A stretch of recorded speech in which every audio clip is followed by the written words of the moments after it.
Carl Jung was not a New Age thinker. He was a depth psychologist who spent decades watching how the unconscious mind creates reality. And he came to a conclusion that most people still don't understand. He said that karma and grace are not metaphors. They are actual energetic forces that operate whether you believe in them or not. Grace lifts you, karma balances you. But if that's true, one question breaks the whole system. Why do the worst people seem to have the best lives? Why do elites who orchestrate war, child harm, and environmental destruction die peacefully in their beds? Where is their karma? Jung hinted at an answer. He talked about the collective unconsciousness, a layer of mind shared by all humans. He talked about how trauma, guilt, and debt can be carried by a group, not just an individual. But he didn't fully spell out the loophole. I will. And the answer is simpler and more uncomfortable than you think. They transfer their karma onto you through your silence, your fear, and your consent. Today, I'm going to explain Jung's model connected to karma and grace and show you why I do not consent is the most psychologically sophisticated thing you can say. Let me start with what Jung actually said. Jung believed in karma, not as a mystical punishment system, but as a psychological law of compensation. What you put out, consciously or unconsciously, returns to you. Not because the universe is punishing you, because your own psyche seeks balance. But Jung added something that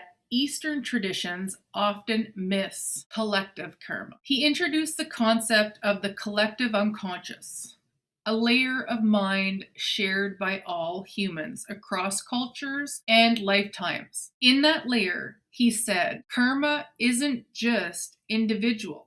It's collective. That means if your family did something terrible 3 generations ago, you carry a piece of that debt, not because you are guilty, but because you are connected. If your nation committed genocide, you carry a piece. If the human species has been violent for millennia, you carry a piece. Most spiritual traditions only teach personal karma. Be good and good things happen to you. That's kindergarten karma. Jung's model says you are also responsible for the karma of every group you belong to, whether you know it or not. This is heavy, but it's also the key to understanding the loophole. Here is the mechanism the elite have exploited for millennia. Karma requires awareness and consent to be assigned.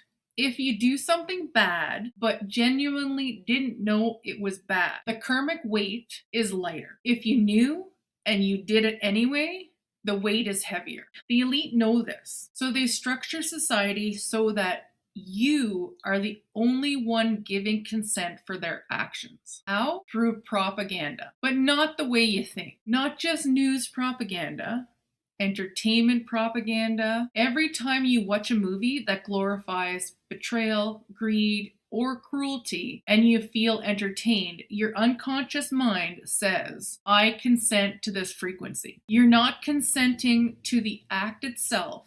You're consenting to the energetic pattern of that act being permissible in your reality. And because you are part of the collective unconscious, that consent gets added to the collective pot. The elite then draw from that pot to cover their own karmic debt.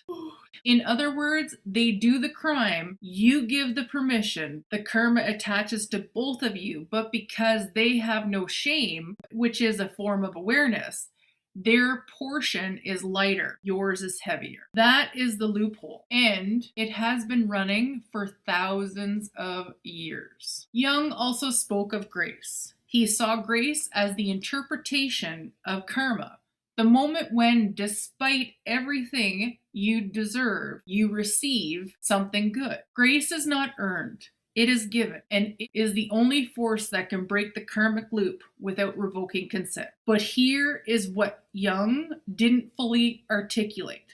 You can invite grace, not by earning it, by opening to it.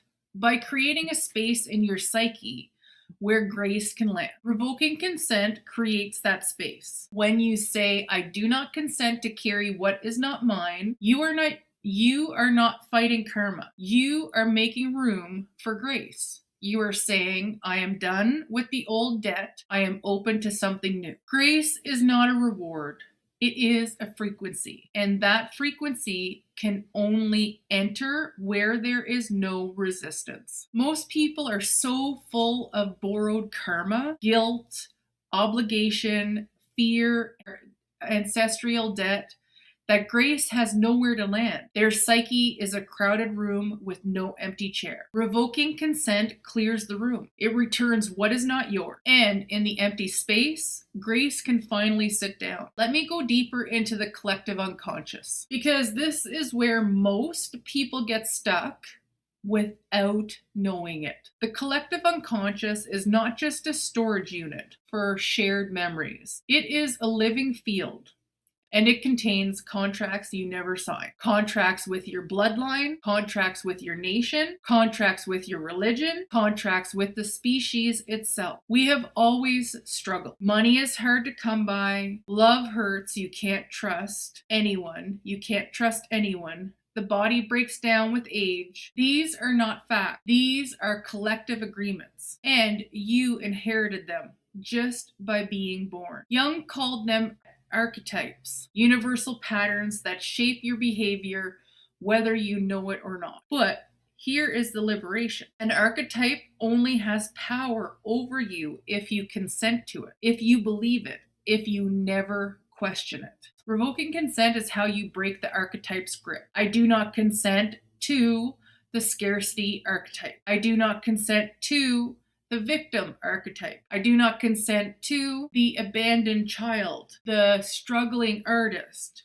the invisible elf. These patterns have been running your life from the background, not because they are true, because you never said no. Now let me connect every thread. Karma is real, but it is not destiny. It is consequence. And consequence can be cleared through awareness, repentance, and change. The elite exploit karma by transferring their debt to the collective unconscious and onto you through your silent consent. Grace is real, but it cannot land in a psyche that is already full of borrowed debt. Revoking consent is the tool that clears the debt. It returns what is not yours. It empties the room. It invites grace. The collective unconscious is real, but it is not your master. It is a field of patterns that only have power because you never question them. Revoking consent breaks the spell. Here is the sequence. Number 1, you revoke consent to carry what is not yours. Number 2, the borrowed karma returns to its source. Number 3, your psyche creates empty space. Number 4, grace enters. Number 5, you are free. This is not wishful thinking. This is psychological physics. Jung would have understood it immediately, even if he never used the words, I do not consent. Carl Jung spent his life mapping the unconscious. He gave us the tools to see the patterns, name the archetypes, and understand the collective field. But he didn't give us the final tool. He didn't say, I do not consent. That was left for us to discover. Now you have it. Use it. Every time you say, I do not consent to carrying what is not mine, you are doing depth psychology. You are clearing the collective unconscious. You are returning debt. You are inviting grace. Say it out loud with me. I do not consent to borrowed karma. I do not consent to collective debt. I do not consent to archetypes that are not mine. I clear the room. I invite grace. I am free. Comment below, karma cleared, grace invited, I do not consent. Then go watch video 3 in the series, the one on Carl Jung, karma, and the elite loophole for the deeper dive. The debt is not yours. Say no and watch what happens.